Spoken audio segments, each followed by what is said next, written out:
Shalom Uvracha, le passage du Chafé Tishri, le 25 Tishri, Siman Chafé, 25e chapitre de Igeret HaKodesh. Les Avin Imre Bina, pour comprendre des paroles de sagesse, de compréhension. Ceci fait référence ici, Bina, à la Torah qui est appelée Bina. Donc comprendre les paroles de Torah. Ma Shekatu Besefer Nikrat Savat Rabbi Israël Baal Shem, ce qui est écrit, qui est rapporté dans le livre, qui est appelé Tzavaat, le testament de Rabbi Israël Baal Shem, donc du Baal Shem Tov, Agam Shebehemet Ena Tzavaato, bien que ce livre, le contenu de ce livre n'est pas du tout le testament du Baal Shem Tov, Velot Siva Klal Lifne Pirato, et il n'a pas du tout demandé, ordonné ceci, il n'a pas parlé de ceci avant son départ du monde. Rakem Likute Imrotav, sont uniquement une compilation de ces paroles, de ces explications, Hateorot pures, Shidiktu Likute Batar Likute, qui ont été rassemblées une à une après l'autre. Et parfois, ils ne savaient pas toujours exprimer exactement le mot comme il a été dit dans son origine, alors que le Baal Shem Tov parlait en yiddish, et donc le Sefer Tzavat Aribash et Belashon HaKodesh, donc la traduction n'a pas toujours été exactement correspondante au sens qui a été dit en yiddish. Mais l'intention, de manière générale, l'intention est exacte dans la vérité de sa vérité, c'est-à-dire que le contenu est véridique. C'est-à-dire que le Baal Shem Tov, effectivement, a vraiment bien dit ça, mais il se peut que des fois, il se trouve que la traduction n'a pas toujours été exactement comme, n'a pas eu le même sens exact comme l'origine, le mot que le Baal Shem Tov a employé en yiddish. Vihu Magdim Maharazal. Donc là, le Moazakan va expliquer une explication qui demande donc une parole, une explication, une Torah du Baal Shem Tov, et par la suite le Moazakan va expliquer le sens, car il y avait une certaine question qui pouvait être soulevée suite à ce qui était écrit, et c'est pourquoi donc l'Admoazakan a commencé concernant le Tzavat Aribash, et l'Admoazakan va expliquer ceci, Behu Bagdi Maharazal, en précédant les paroles de nos maîtres morts bénis, Kol HaKoes Kilu Eved Avodat Kochei Mazalot Vechulu, tout celui qui se met en colère, c'est comme si il servait les idoles, comme s'il faisait Avoda, Zara, etc., un idolâtre. Donc, quel est le lien apparemment entre, ça c'est se mettre en colère, c'est d'accord, et faire servir une idole, c'est quand même, c'est vraiment très loin. Donc, quel est le lien? Alors on te dit, Ke'ilu, c'est comme si, c'est pas que celui qui s'est mis en colère, il a servi une idole. Non, il n'a pas du tout servi une idole, mais il y a un point commun, et c'est ce point commun que l'Admoazaken va expliquer, Ve'atam, la raison, Mouvan, Liyod Bina, est compris pour ceux qui connaissent la sagesse, c'est-à-dire ceux qui pensent et qui s'approfondissent dans le point, des filles étant donné, lorsque la personne se met en colère, au moment même, la personne se met en colère, la foi en Dieu s'envole, si on veut, devient très très voilé. Il ne ressent pas la foi intègre en Akadosh Baruch Hu. Pourquoi?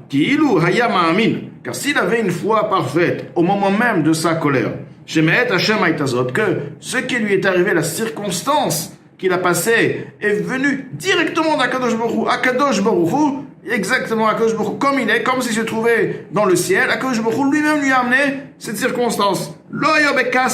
Alors il n'aurait pas du tout été en colère contre la personne qui lui a causé ce tort. Et bien que, quelque part, mais c'est un être humain, cet être humain a le libre arbitre, il a choisi quand même, comment on peut dire à Kadosh Baruch Hu, mais il y a un être humain qui était là, un méchant, qui a choisi de lui faire du mal. Mais Kalelo, cette personne le maudit, au maquet, ou même le tape, au mazik mamono, où il fait un dégât financier, il cause un dégât financier, ou mitraye bedine adam, effectivement, il sera coupable de par le jugement des êtres humains, ou dit Shamaim, dans le ciel aussi, cette personne sera coupable, s'il n'a pas fait teshuva, s'il n'a pas, etc. Donc, al-roa bechirato, sur le mauvais choix, sur le choix mauvais qu'il a choisi. Donc, effectivement, il y a une personne qui a donc ce qui vient d'être dit. Tout de même, Afalpiken, malgré ceci, tout dépend de ce qu'on regarde. Si on regarde la personne qui a fait du mal, oui, cette personne a fait du mal, elle est responsable. Maintenant, si on regarde la personne qui a reçu le mal, qui a subi ce tort, Alan Isaac, celui qui a subi le tort, Kvar Nixar Mina Shamayim. Ceci a déjà été décrété du ciel. Du ciel, on a décrété que cette personne va devoir passer telle et telle chose. Akadosh Baruch Hu a choisi peut-être à lui donner le libre arbitre à la personne. Qui est-ce qui sera le messager pour le faire? Il lui a donné le libre arbitre tout de même, mais la personne qui était victime, le victime, quelque part, a déjà été condamné par Akadosh Baruch Hu. Ve'arbe shluchim el makom. Après, c'est une question pratique. Hachem aurait trouvé beaucoup de messagers. Cette personne aurait fait le bon choix de ne pas le taper. Hachem aurait mis ce cas devant une autre personne. Cette personne aurait fait le bon choix aussi de ne pas le taper. Ils aurait mis ce cas jusqu'à ce que la personne aurait reçu son coup ou le dégât. Donc, effectivement, il y aurait beaucoup d'émissaires, mais ça ne change rien, parce que la personne aurait, de toute manière, subi ce tort. Vélo, et pas seulement ceci, et la fil bécha zomamash.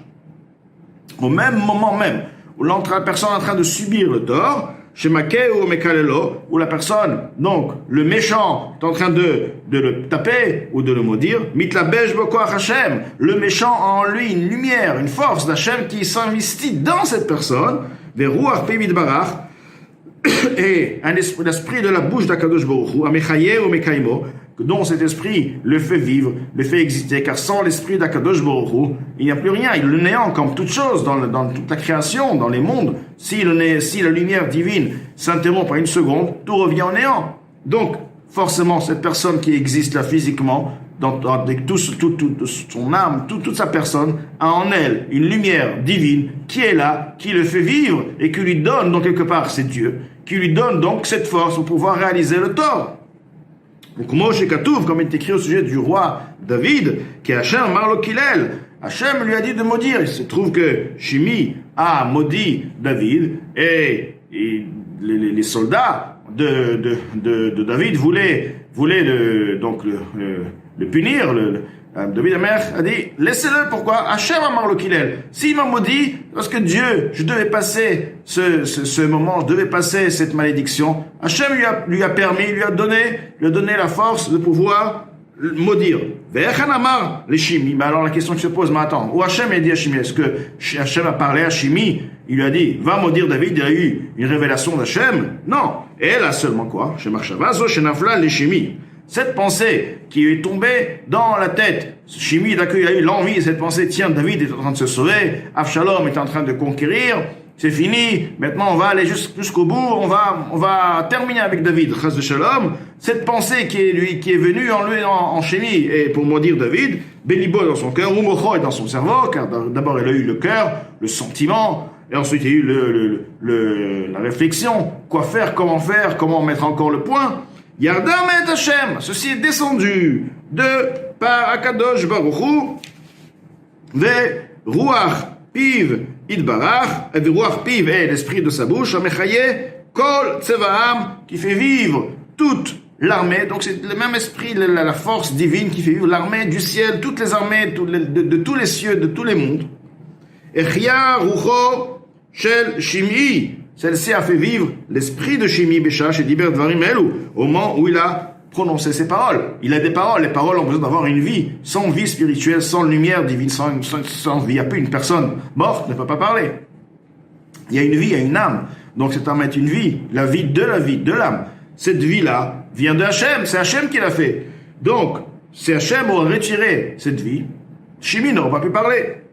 Donc, David qui Ruach Piv, car si la parole de sa bouche d'Akadosh Baruch Hu serait, ce qu'on veut dire, la lumière divine d'Akadosh Baruch Hu, qui fait vivre les mondes, serait partie de Shimi Barega Echad, même pour une seconde, Merucho Shel Shimi, de l'esprit de Shimi, Lo Yachol Ledaber, mais au moins, il n'aurait pu rien dire, il n'aurait rien pu parler.